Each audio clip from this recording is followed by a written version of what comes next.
Assalamualaikum warahmatullahi wabarakatuh. Salam sejahtera, Om Swastiastu, nama budaya, salam kebajikan untuk kita semua. Kami di sini dari kelompok 6 akan memaparkan dan mendemonstrasikan hal yang berkaitan dengan medan listrik dan medan magnet. Nah, sebelum itu kami dari kelompok 6 didampingi oleh Ibu Dr. Happy Widiati, STMT, selaku dosen pengampu dari mata kuliah Elektromagnetika Dasar. Sebelum memulai video, mari memperkenalkan diri kami masing-masing dulu. Perkenalkan, nama saya Muhammad Ridwan Dasmita dengan NIM akhir 054. Nama saya Divina Zora Kalina dengan NIM akhir 033. Nama saya Manisha dengan NIM akhir 49. Nama saya Faisal Gazi Ramadan dengan NIM akhir 040. Setelah itu, mari kita menonton videonya. Terima kasih. Halo guys, di sini kita sesi teori untuk mata kuliah Elektromagnetika Dasar. Sesi teori sendiri akan dibagi menjadi dua. Yang pertama, Dasar teori untuk mengenai komponen yang digunakan dalam proyek ini. dan yang kedua kita akan menyusun contoh soal yang nantinya akan dikerjakan bersama-sama. Halo teman-teman, di sini kami adalah bagian dari perakitan dan percobaan. Nah, aku di sini menjadi tim perakit, di mana aku membuat alat yang akan nanti kita coba menggunakan alat-alat dan bahan-bahan yang sudah disediakan. Dan saya akan mencoba alat-alat yang telah dirakit oleh Ridwan dan membuktikan teori yang telah dipaparkan. Sebelumnya di sini saya ingin memperkenalkan diri. Nama saya Marsha dengan NIM akhir 049. Di sini saya akan menjelaskan teori mengenai medan listrik sebelum kelompok kami menampilkan hasil percobaan yang berkaitan dengan medan listrik. Jadi, apa itu medan listrik? Medan listrik adalah daerah pengaruh adanya sumber listrik, yaitu muatan listrik positif. Medan listrik digambarkan dengan garis panah yang menuju atau menjauh dari muatan.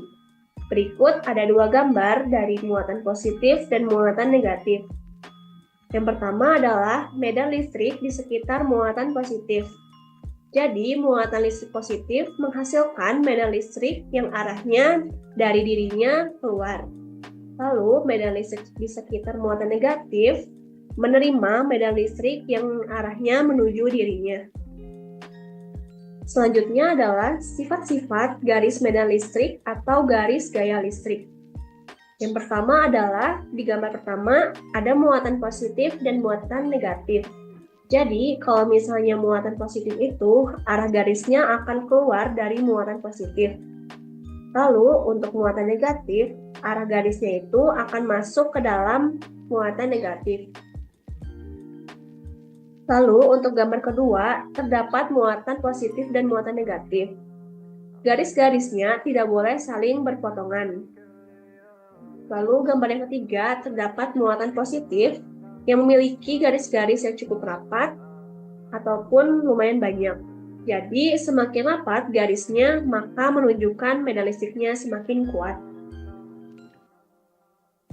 Selanjutnya adalah intensitas medan listrik. Kuat lemahnya pengaruh muatan listrik positif dinyatakan dengan intensitas medan listrik. Jadi setiap penambahan muatan kolom positif, intensitas medan listrik akan semakin kuat. Intensitas medan listrik ini bergantung kepada ada tiga hal. Yang pertama itu besar atau kecil muatan listrik positif sebagai sumbernya. Lalu yang kedua adalah medium di mana muatan listrik positif tersebut ditempatkan. Apakah berada di ruang hampa udara atau vakum, di udara atau free space, atau di media dielektrik seperti halnya air tanah, air laut, dan lainnya. Lalu yang ketiga adalah jarak sumber muatan listrik positif ke observator atau lokasi pengujian atau pengukuran ataupun user. Selanjutnya adalah rumus intensitas medan listrik. Untuk besar Q muatan positif, intensitas medan listrik yang dihasilkan dirumuskan sebagai berikut. Efektor sama dengan K dikali Q per R kuadrat dikali vektor satuan AR. Secara jelasnya, untuk R itu adalah jarak sumber Q muatan positif ke observator. Lalu vektor satuan AR yang berarah dari sumber Q positif ke observator.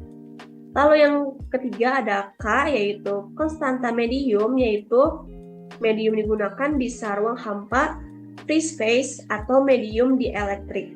Selanjutnya adalah jika ada lebih dari satu muatan listrik Q positif. Diketahui terdapat 4 buah muatan positif. Secara lengkapnya yaitu ada Q1, Q2, Q3, dan Q4. Maka efektor yang dirasakan di titik observator O adalah efektor 1 ditambah efektor 2 ditambah efektor 3 ditambah efektor 4.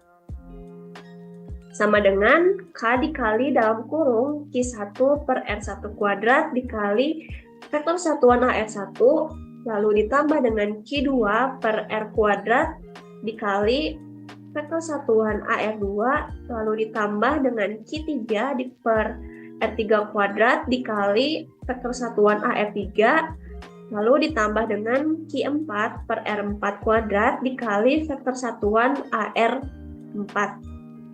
R yang disebutkan tadi itu adalah jarak dari tiap muatan ke titik observator. Lalu di sini terdapat K atau konstanta, yaitu dengan dirumuskan 1 per 4 V epsilon sama dengan 1 per 4 V epsilon 0 dikali epsilon R. Untuk konstanta itu tergantung dengan soal yang diberikan. Jadi kalau misalnya diberikan konstanta di medium ruang hampa atau ruang bebas atau free space, maka rumusnya itu Sikanya adalah 9 kali 10 pangkat 9. Lalu kalau misalnya mediumnya dielektrik atau epsilon R-nya itu lebih dari 1, maka rumusnya itu adalah K sama dengan 9 kali 10 pangkat 9 per epsilon R. Selanjutnya adalah flux listrik. Adalah keberadaan medan listrik di suatu tempat dinyatakan oleh garis-garis medan atau berupa anak panah. Di sini di gambar sebelah kanan terdapat contoh flux listrik. Jadi di sini ada muatan positif yang memiliki garis-garis medan yang berupa anak panah. Jadi satu garis flux mewakili satu kolom muatan listrik positif. Garis-garis medan ini menunjukkan adanya penyebaran medan listrik dari sumber ke observator. Lalu terdapat rumus untuk kerapatan flux listrik, yaitu D vektor sama dengan epsilon dikali E vektor sama dengan epsilon 0 dikali epsilon R dikali E vektor.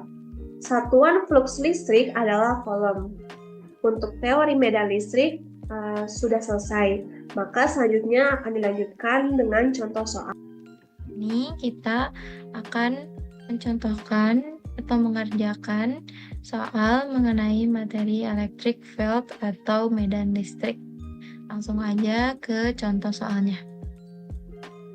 Terdapat 2 buah muatan listrik yang masing-masing sebesar Q1 sama dengan 10 mikrocoulomb ditempatkan di titik A 357 dan Q2 20 mikrocoulomb ditempatkan di titik B -2 4 -3. Kedua muatan listrik ditempatkan di sebuah larutan dengan epsilon R sama dengan 4. Tentukan vektor muatan listrik di titik pusat. Nah, langsung aja kita pecahin masalahnya atau soalnya. Tahapan penyelesaiannya itu yang pertama ada hitung vektor posisi dari masing-masing muatan ke titik pusat, hitung jarak dari masing-masing muatan ke titik pusat, hitung medan listrik masing-masing muatan di titik pusat, jumlahkan medan listrik secara vektor.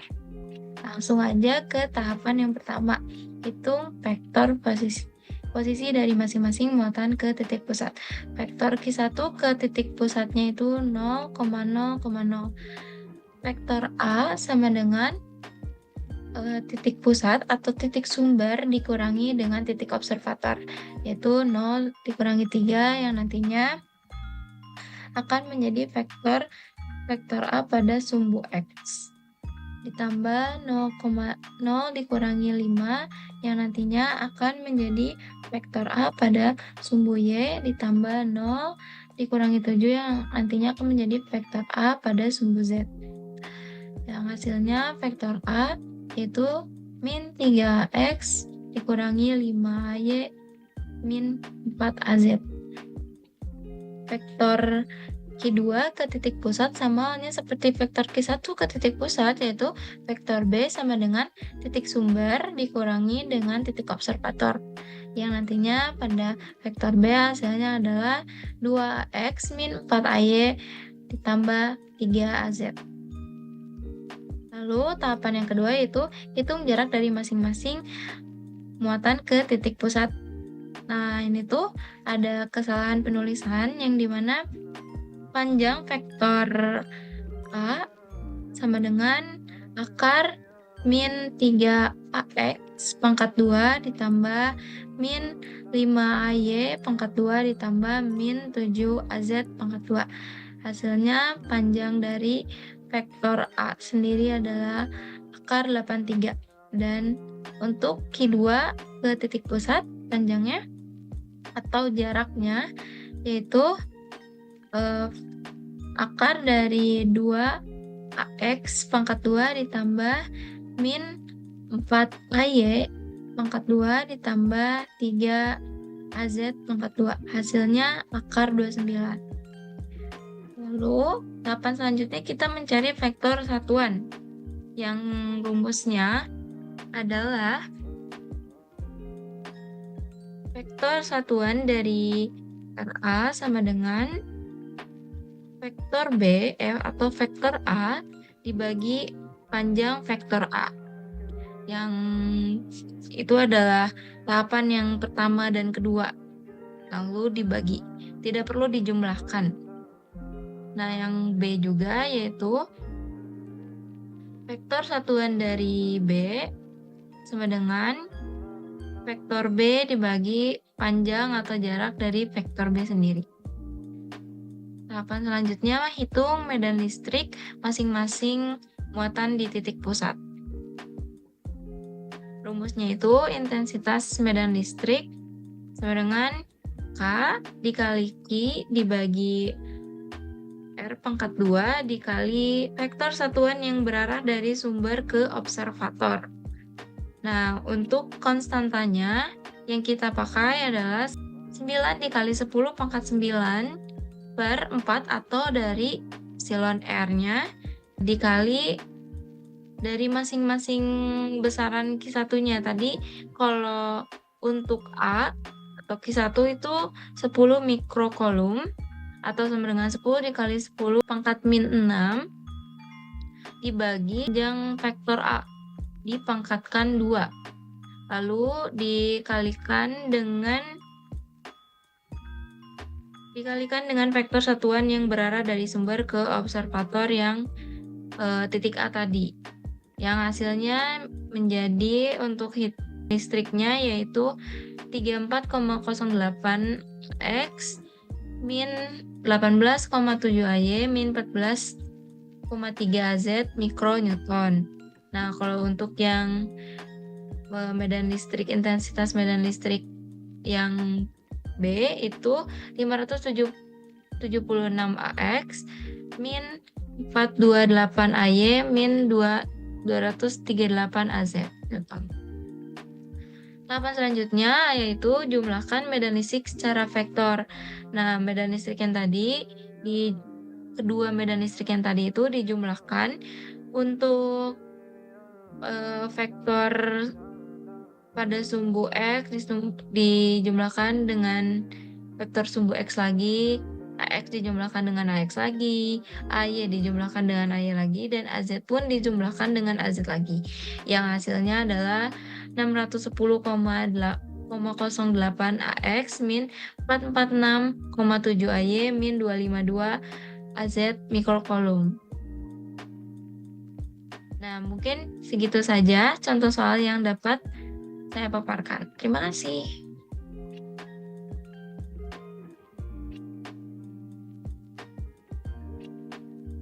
Alat-alat yang dibutuhkan untuk merangkai EMF detektor adalah pertama solder, lalu 2 buah transistor BC547, kabel USB yang sudah tidak terpakai, 1 LED, satu gulung timah, lem tembak, dan lilitan kawat.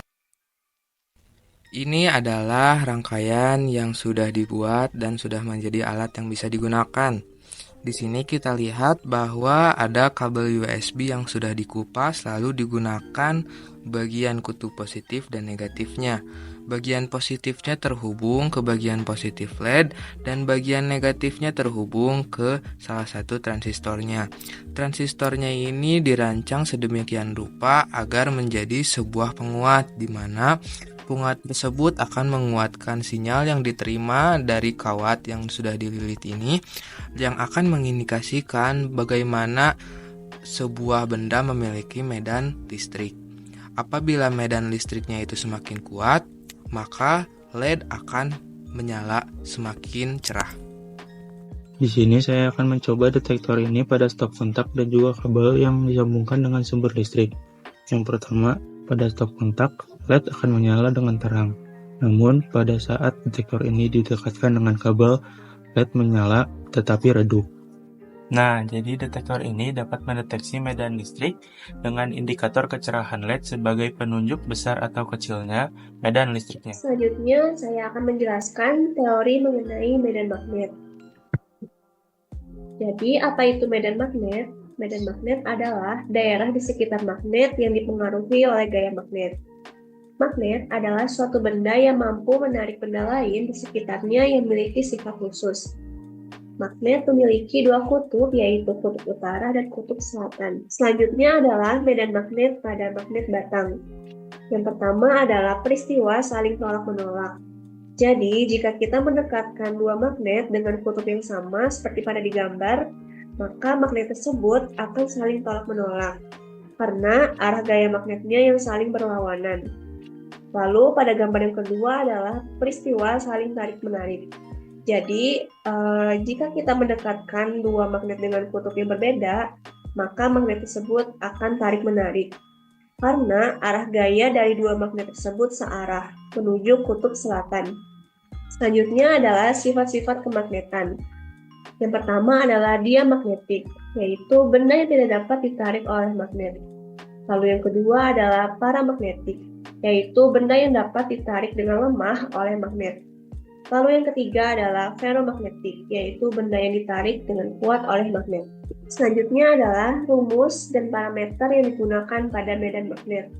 Yang pertama yaitu adalah besarnya gaya tarik atau gaya tolak antara kutub-kutub magnet yang diberikan oleh F sama dengan U0 per 4V dikali M1 kali M2 per R kuadrat. Dengan keterangan F adalah gaya tarik atau tolak kutub magnet. Lalu ada mu0 per 4V sama dengan 10 pangkat 7 Weber per ampere meter. Lalu M1 dan M2 adalah kutub magnet atau dengan satuannya ampere meter. Lalu yang terakhir adalah R sama dengan jarak antara kedua kutub magnet dengan satuan meter. Lalu terdapat rapat garis-garis gaya atau flux density yang disimbolkan dengan B, yaitu jumlah garis gaya tiap satuan luas yang tegak lurus kuat medan magnet. Dirumuskan dengan B sama dengan flux magnetik per A. Jadi flux magnetik itu sama dengan B kali A. Sedangkan kuat medan magnet di suatu titik diberikan oleh H sama dengan B per mu. B itu rapat garis-garis gaya, mu adalah permeabilitas dan itu, lalu H adalah kuat medan magnet. Selanjutnya adalah medan magnet di sekitar arus listrik, yaitu ada percobaan Ørsted. Jika di atas suatu kompas dibentangkan sebuah kawat secara sejajar, maka jika kawat tersebut dialiri arus listrik, maka jarum kompas akan menyimpang. Hal ini menunjukkan adanya medan magnetik di sekitar arus listrik. Arah garis-garis medan magnetik yang terdapat di sekitar kawat berarus sesuai dengan kaidah tangan kanan atau aturan sekrup putar kanan. Kaidah tangan kanan yaitu arah ibu jari menunjukkan arah arus listrik dan arah lipatan jari-jari yang lainnya menunjukkan arah putaran garis-garis medan magnetik. Lalu selanjutnya ada medan magnet di sekitar arus listrik, yaitu ada hukum Biot-Savart. Kekuatan dan arah dari medan magnetik di sekitar arus listrik dinyatakan dengan besaran induksi magnetik atau disimbolkan dengan B. Besarnya induksi magnetik pada suatu titik di sekitar penghantar berarus diberikan oleh dB sama dengan mu0 per 4V dikali I kali dL sin theta per R kuadrat, lalu diintegralkan menjadi B sama dengan mu0 per 4V integral dari IDL sin theta per R kuadrat. Dengan keterangan, dB itu adalah perubahan medan magnet dalam Tesla, mu0 adalah permeabilitas ruang hampa, lalu I adalah kuat arus listrik, dL adalah perubahan elemen panjang, lalu theta adalah sudut antara elemen berarus dan jarak ke titik yang ditentukan, dan yang terakhir adalah R jarak titik P ke elemen panjang. Baik, untuk teori mengenai medan magnet telah selesai sampai sini. Selanjutnya akan dilanjutkan oleh teman saya untuk memberikan contoh soal mengenai medan magnet.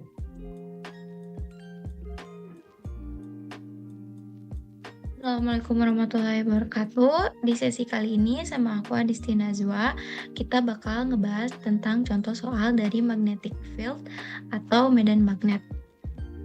Langsung aja ke contoh soal. Yang pertama, sepotong kawat yang panjangnya 20 mm dialiri arus listrik 5 ampere. Kawat ini terletak di daerah yang memiliki medan magnet sebesar 0,01 T dan membentuk sudut 30 derajat terhadap arus listrik. Tentukan besarnya gaya magnetik kawat tersebut. Nah, di sini udah diketahui kan kalau kita tuh harus nyari apa?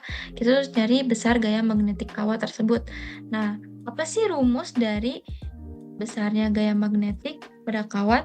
Nah, rumusnya itu adalah F sama dengan I kali L kali B kali sin theta.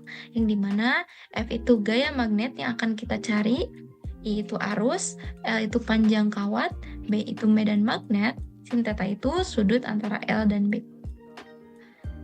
Lanjut, karena kita sudah tahu rumusnya untuk mencari gaya magnet itu apa, kita coba cari komponen-komponen yang ada pada rumus ini dan kita cari di contoh soal. Nah, di soal itu udah diketahui kalau panjangnya itu 20 mm atau kita ubah ke 0,02 meter dan arusnya itu diketahuinya 5 ampere. Sedangkan medan magnetnya itu 0,01 T dan sudut tetanya itu 30 derajat. Lalu karena kita udah diketahui, udah ada semua yang kita butuhin, kita coba substitusikan kepada rumus yang tadi.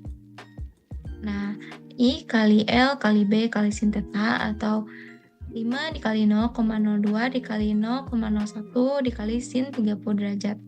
Sin 30 derajat itu 0,5. Setelah semuanya dikalikan, hasilnya 0,0005 Newton atau sama dengan 0,5 milinewton. Nah, itu aja mungkin soal yang bisa aku contohin buat kalian. Semoga bermanfaat.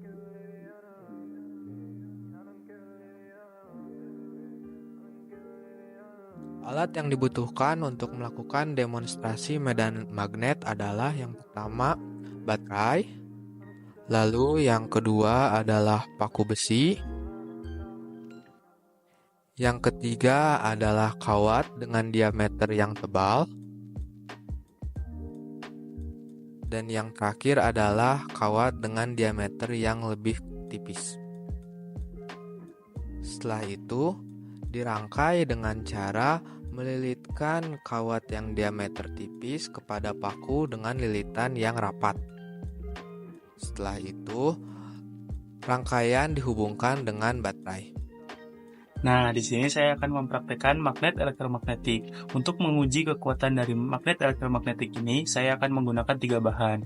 Yang pertama, ada peniti kecil, yang kedua ada kunci, dan yang ketiga ada gunting kecil.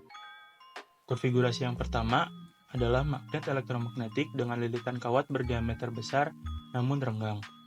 Dapat dilihat, kekuatan magnet tidak terlalu kuat dan tidak dapat mengangkat peniti kecil sepenuhnya dan tidak dapat mengangkat sama sekali kunci dan juga gunting kecil. Pada konfigurasi yang kedua, diameter tetap sama, yaitu besar namun dirapatkan. Kekuatan magnet pun bertambah dan dapat mengangkat peniti kecil sepenuhnya. Namun, tetap tidak bisa mengangkat kunci dan juga gunting kecil.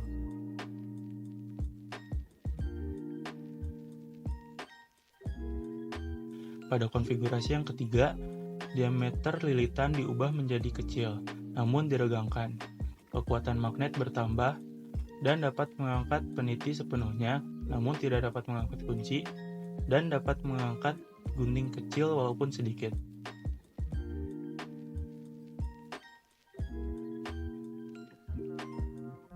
Konfigurasi yang terakhir adalah diameter kawat kecil dan rapat. Kekuatan magnet cukup kuat untuk mengangkat peniti, kunci, dan juga gunting kecil.